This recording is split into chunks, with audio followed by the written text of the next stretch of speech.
Chapter 1. What is a ghost? Centuries ago, people talked about ghosts, spirits, and spooks, and they still talk about them today. But no one knows exactly what a ghost is. Certain scientists and psychic experts study ghosts and haunted places. They try to understand supernatural events of the past and present. Psychic experts use complex machines to discover ghosts.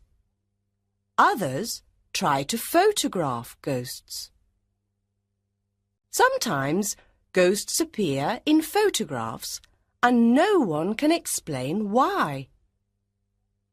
Today, several important universities have a parapsychology department. In these departments, experts study the supernatural and try to find an answer to old questions. So, what is a ghost? The most common explanation is this. Ghosts are spirits of the dead. Their death was a tragic or terrible one. They haunt the place where they died.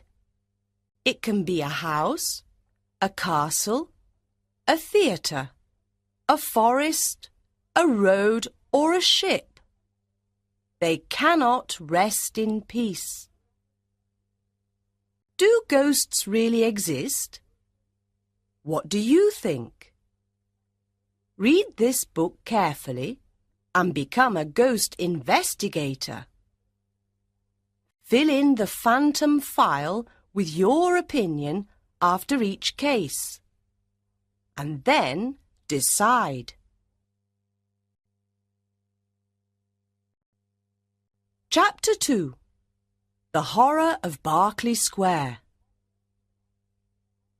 There are many ghosts in the City of London. There are haunted houses, theatres, streets, and pubs. One of the most evil ghosts is the one at Berkeley Square. Between 1870 and 1900, no one wanted to live at 50 Berkeley Square. There were footsteps at night and macabre appearances. One particular room in the house was especially dangerous. In 1870, a brave young man decided to sleep in the haunted room for one night. "Ghosts don't scare me," he said. The next morning, he was dead. His body was in the middle of the evil room. A year later, a young girl slept in the haunted room. That night, she saw or heard something horrible.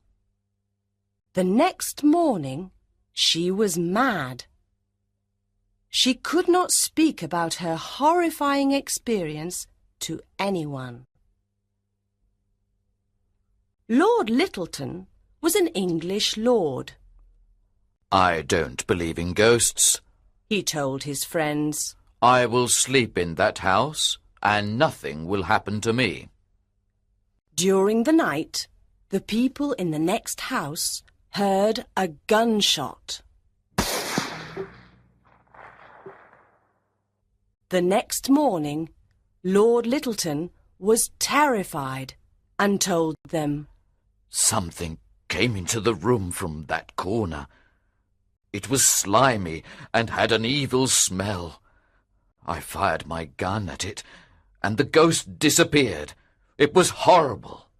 I cannot describe it. That house is haunted by a ghastly spirit." A year later, a maid was cleaning the haunted room.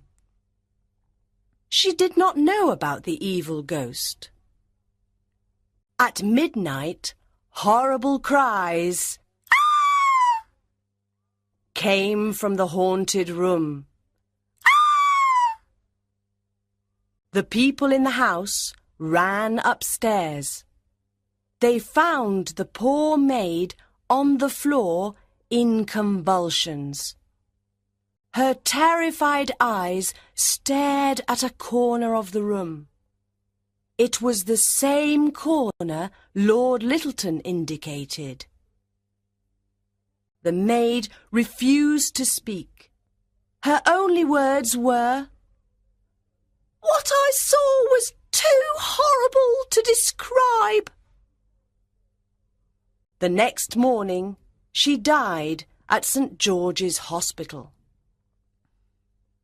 The story of the two sailors is perhaps the most famous of all.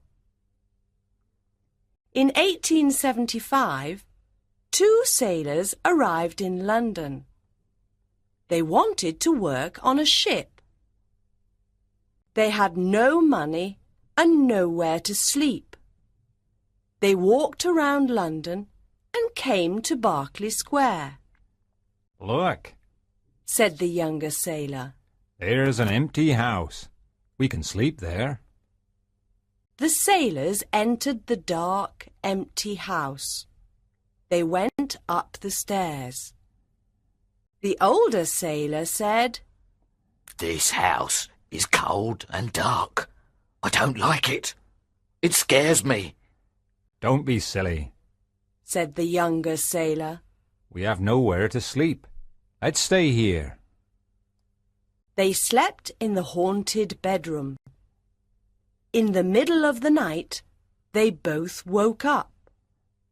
Listen, said the younger one. there's someone downstairs. Can you hear the noise? "Yes, said the other. I can hear footsteps." "Oh no, the footsteps are coming upstairs." At that moment, the door opened slowly. A big, dark figure came in. The older sailor was terrified. He could not move. He just sat and looked at the horrible thing. The younger sailor ran out of the room, down the stairs, and out of the house. In the street, he found a policeman. They returned to the house, but the sailor was too frightened to enter. The policeman went upstairs alone. "Is anyone here?" he cried. There was no answer, and he found no one. There was an evil smell on the stairs. He looked everywhere, but he couldn't find the older sailor. Then he looked out of the window. The older sailor was lying in the garden. He was dead. Did something push him out of the window? Or did he jump out of the window in terror? We will never know.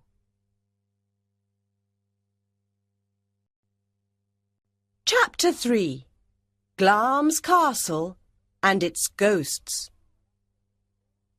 Scotland is famous for its haunted castles and its ghosts. Glamis Castle has a long history of violent murders and ghosts. It is a big castle with more than 100 rooms and many secret hiding places. The castle also hides terrible secrets. During the Middle Ages, there was a battle near the castle. After the battle, some men came to the castle. They were afraid and in danger. "Excuse us, sir. We are in danger. The enemy is following us. Can we stay at your castle for a few days?" they said. The Earl of Glamis smiled and said, Follow me. You can hide in a secret room. The men were happy and said, Thank you, sir. You are very kind. The Earl of Glamis looked at the men, but did not answer. He took them to a secret room. Enter, and don't make any noise, he said. The men entered. The Earl locked the door and put the key in his pocket. He never opened that door again. Many years later, Lord Strathmore opened that door and fainted. He found a room full of skeletons. Visitors to the castle often hear strange noises in that room. They hear knocks at the door.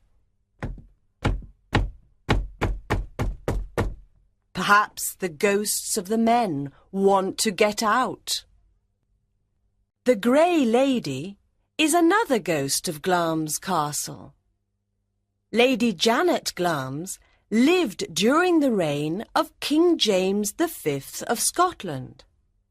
King James was a cruel man and did not like Janet. Lady Janet Douglas Glamis is a witch. She tried to poison me, he said to his court. No, that is not true, cried Lady Janet. I am not a witch. I am innocent. The king sent poor Lady Janet to prison for many years, and she was very unhappy. Then, in 1537, the king's men burned her. Her ghost haunts the clock tower of Glamis Castle. People say her ghost is transparent, and there is a strange red light around her head. At the beginning of the 1800s, the Earl of Strathmore had a son. The baby was deformed. The parents hid the baby in a secret room. Only the parents and the nurse knew about the baby. The boy grew up, but he always stayed in the secret room. No one knew the terrible secret. One day, a workman went to repair the roof. From the roof, he saw the window of the secret room and looked inside. He was terrified and began to shout, There's a strange creature in that room! What people say is true! The Earl heard him and said, Listen carefully. You saw nothing.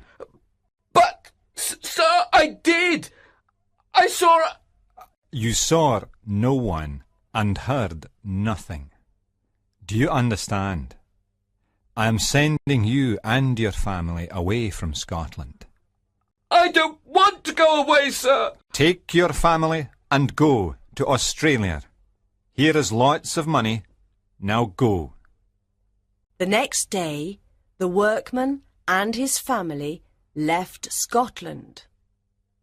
The creature died when he was very old. Perhaps his skeleton is still in the secret room. Today, people at the castle can hear a child crying at night. Others say that the ghost of a strange creature walks around the castle and makes unusual noises.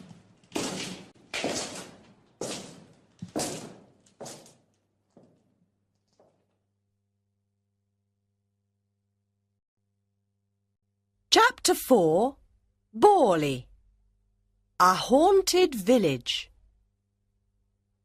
Borley is a small village about 100 kilometres northeast of London. It has a church, a rectory, and a few houses. It also has more ghosts than any other village in England. In 1863, Reverend Henry D. Bull built the Borley Rectory. When he died in 1892, his son became minister and lived in the rectory with his wife and daughters. On the 28th of July 1900, Reverend Bull heard a noise outside the rectory. He opened the door and saw his daughters. They were very frightened. "We saw a ghost!" they cried. "It was a nun, a young nun. She was silent and very sad. She walked in front of us." "Where is the ghost now?" asked Reverend Bull. "She disappeared," said one of the girls. Some people did not believe the girls, but a doctor and a teacher saw the same nun on the same day, the 28th of July, a few years later. On the 28th of July 1972, a group of scientists saw her too. The nun was not the only ghost of Borley Rectory. There was also a headless man, a phantom coach with 2 horses, and others. Other bizarre happenings at Borley included organ music playing in the empty church, lights that went on and off, furniture that moved, and stones that fell from the sky. Reverend Guy Smith arrived at Borley Rectory in 1928. He and his wife didn't like the noises and the other strange events. "I don't believe in ghosts. It's all a lot of nonsense. But I want to understand what is happening," said Reverend Smith. So he called Harry Price to investigate. Price was a famous psychic expert. He arrived at Borley with several assistants and started investigating. On the 10th of June 1929, there was a sensational newspaper article in the Daily Mirror about the ghostly figures at Borley. Hundreds of curious visitors came to Borley Rectory. They wanted to see the ghosts. Reverend Smith did not like all these visitors. He soon left. But Harry Price continued investigating. He wrote books about the rectory and its ghosts. Soon, Reverend Foyster and his family arrived at Borley. He and his family had the same problems as the other reverends. He kept a diary of the bizarre events. During this time, mysterious messages appeared on the walls of the rectory. They were written to the reverend's wife, Marianne. Who wrote these messages? Was it a ghost? Or was it Mrs. Foyster? After 5 years and about 2,000 ghostly appearances, Reverend Foyster left Borley. He was the last reverend at Borley Rectory. No one wanted to live there. On the 27th of February 1939, a big fire destroyed the rectory. After the fire, workmen found a woman's skull in the ground and several religious symbols. People said the ghosts moved to the church after the fire. But why is Borley haunted? Why does the nun appear to many people in the village? Who are the other ghosts? A legend says the rectory was built on the ruins of a medieval monastery. Near the monastery, there was a convent. A monk fell in love with a young nun at the convent. On the night of the 28th of July, they decided to escape together in a coach. But the nuns of the convent discovered their plan. They were very angry. They shut the young nun in a small room, and she starved to death. The monk was beheaded. During the 1960s, a psychic expert called Geoffrey Croom Hollingsworth was interested in ghosts of the two princes. Many people saw the two ghosts at the bottom of the stairs, and people still see them now. In 1647, workmen found the skeletons of two children under the stairs. The skeletons were buried immediately. On windy nights, the ghosts of the sad princes still haunt the Tower of London. The Tower is a very spooky place at night.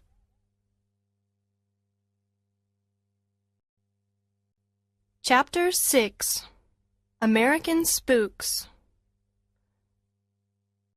Ghosts, spooks, poltergeists, and phantoms are part of America's past and present. Halloween is the festivity of ghosts and the supernatural, and as you know, it is celebrated on October 31st. The Winchester Mystery House in San Jose, California, is the spookiest American monument to ghosts. It is a famous tourist attraction, and people say that mysterious spooks live there. Sarah Winchester was part of the rich Winchester family. The family made Winchester rifles in the 1800s. During the 19th century, these rifles killed many people. When Sarah Winchester's husband and baby daughter died, she was very unhappy. Strange things were happening to her. She went to a psychic expert and asked for help. The expert told her, "The spirits of the people killed by a Winchester rifle are angry with you. They want revenge." "What can I do?" Mrs. Winchester asked. The expert answered, "The spirits want you to build a big home for them. You must follow all their instructions, and you cannot rest. You must work 7 days a week." Mrs. Winchester bought a house in the country. For 38 years, she built a home for ghosts. She and the workmen worked 7 days a week. She lived in the haunted house, and every evening she wore a long blue dress and had dinner and secret meetings with the ghosts. They gave her instructions for building the strange house. Every night she slept in a different bedroom. Today, the Winchester Mystery House has 160 rooms and is similar to a maze. There are stairs that go nowhere, doors that open onto walls, and a window in the floor. 13 was a favorite number of the ghosts Because there are 13 bathrooms and all the stairs have 13 steps. Nathaniel Hawthorne was born in Salem, Massachusetts in 1804. He was a famous American writer. His grandfather was a judge at the Salem witch hangings. He was very interested in ghosts, evil spirits, and demons. Every evening after work, Hawthorne went to the Athenaeum Library to read the newspaper. Reverend Harris went to the Athenaeum Library too. He was an old minister of the church. Hawthorne saw Reverend Harris every evening for many years, but they were not friends. One evening, a friend of Hawthorne said, "Reverend Harris died last week." What? Are you sure? Hawthorne asked. Yes, of course. His friend answered and went away. How is that possible? I saw Reverend Harris at the library this evening and all last week, Hawthorne thought. For many weeks, Hawthorne saw Reverend Harris at the library. He sat in his usual chair and read the newspaper. But the other people at the library could not see him. Hawthorne said nothing to the others. He was afraid to talk to the ghost. He was also afraid to touch it. After about a month, the ghost started looking at him. Why is Reverend Harris's ghost looking at me? Perhaps he wants to say something, Hawthorne thought. He was confused. He saw the ghost and did not know what to do. One evening he went to the library and Reverend Harris's chair was empty. Hawthorne never saw the ghost again. For years he thought, why did I see Reverend Harris's ghost? Why didn't the other people see him? Hawthorne thought about Reverend Harris's ghost for a long time, but he was never able to solve the mystery. The White House in Washington, D.C. is also a haunted house. The ghosts of assassinated American presidents haunt it. Abraham Lincoln's ghost is the most famous. Lincoln was President of the United States during the American Civil War. Many Americans loved him, but he had dangerous enemies too. He stopped slavery in America, but the southern states did not agree with this. On the 5th of April, 1865, Abraham Lincoln had a very bad dream. He was at the White House and he heard people crying in the next room. He got up and went to the east room. He saw a coffin in the middle of the room. Many people walked by the coffin. "Who is inside the coffin?" he asked a man. The President of the United States, sir. An assassin killed him. "What?" said Lincoln. He looked inside the coffin and saw his own body. He was dead. He suddenly woke up. He was very scared about this dream. He told his wife and friends. On the 15th of April, 1865, Lincoln and his wife went to the theater. He wanted to relax after a long day. At the end of the performance, John Wilkes Booth shot the president in the back of the head. The President of the United States was dead. Was Lincoln's dream a coincidence, or did he have supernatural powers? In the 1920s, President Coolidge's wife saw Lincoln's face at the window of the Oval Office. He was very sad. In the 1930s, Queen Wilhelmina of the Netherlands was a guest at the White House. One evening she heard a knock at the door. She opened it and saw Lincoln's ghost. He looked at her and then walked away. In the 1980s, President Reagan's daughter saw Lincoln's ghost too. Today, people at the White House still see his ghost in the East Room, in the Oval Office, and in the halls.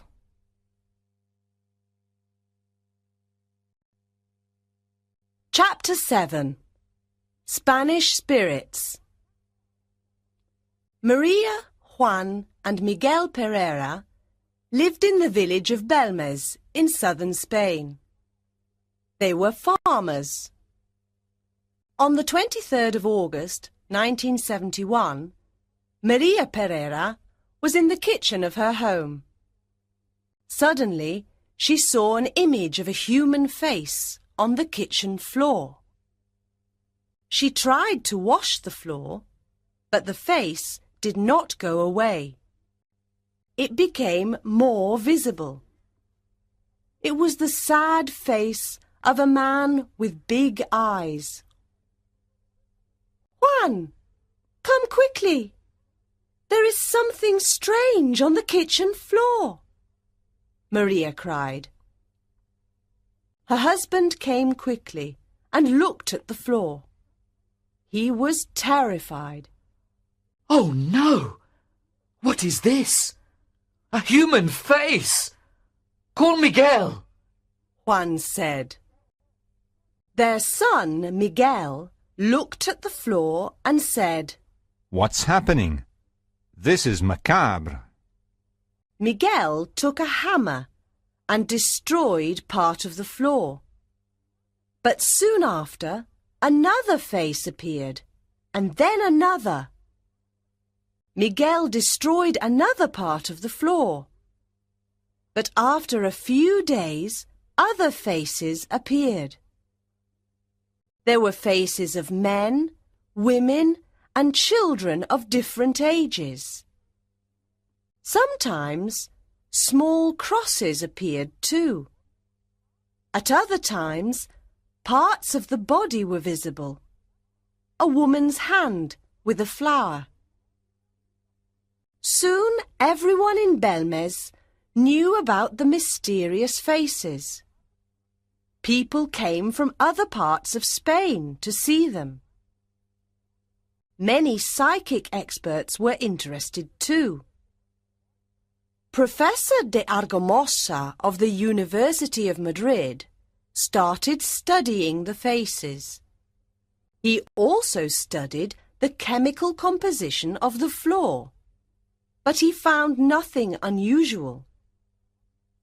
Professor de Argamosa discovered that in the 17th century the governor of Granada executed 5 people in Belmez. But this was not a complete explanation, because there were more than 5 faces. Workmen started digging under the Pereira's house. They found many skeletons under the kitchen floor. 2 skeletons were headless. Was this an old cemetery? Yes, it was. In the past, there was a cemetery in the same place as the house. Perhaps the faces were the spirits of the dead in that cemetery. Professor de Argamosa heard horrible cries and frightened voices in the Pereira kitchen. He made a recording of the cries and voices. He could also hear words in Spanish. Experts from other countries went to Belmez to study the mysterious faces. The psychic expert, José Martínez Romero, wrote a book about them. But no one has an answer yet.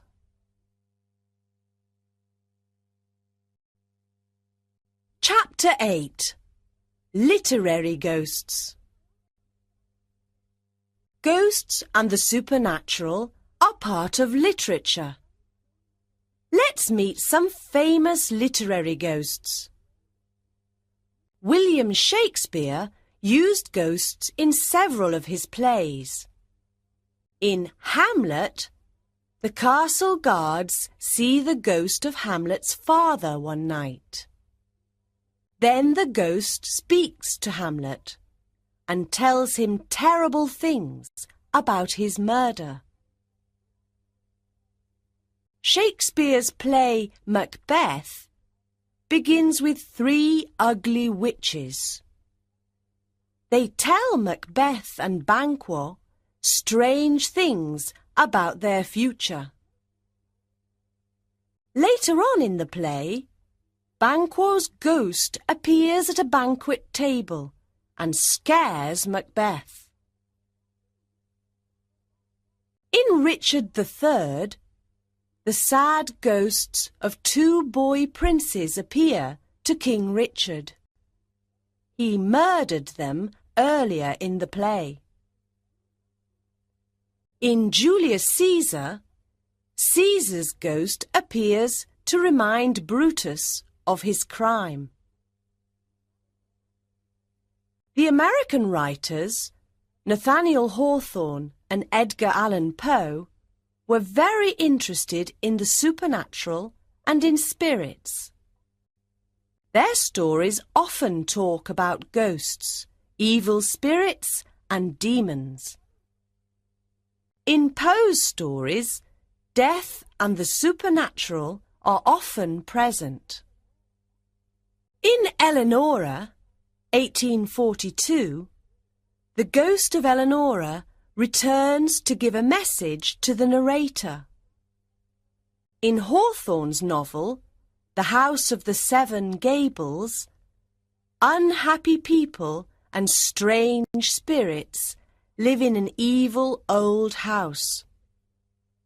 His short story, Young Goodman Brown, 1846, talks about a young man and his adventure in the forest with witches and the devil.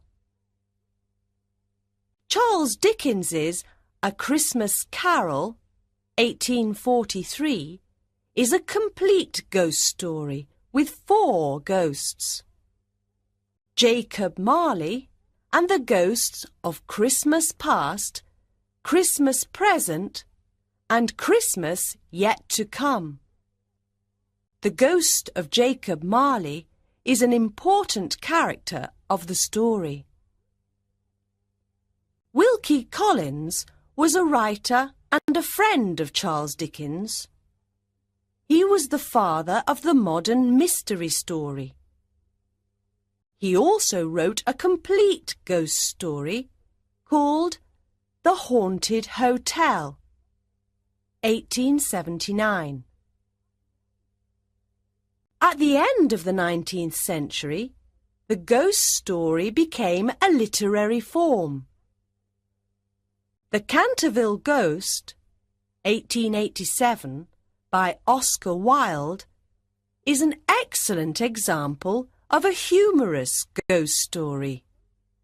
The ghost makes friends with one of the characters of the story. In The Turn of the Screw, 1898, Henry James created a macabre ghost story about 2 evil ghosts and their 2 young victims. A very frightening tale.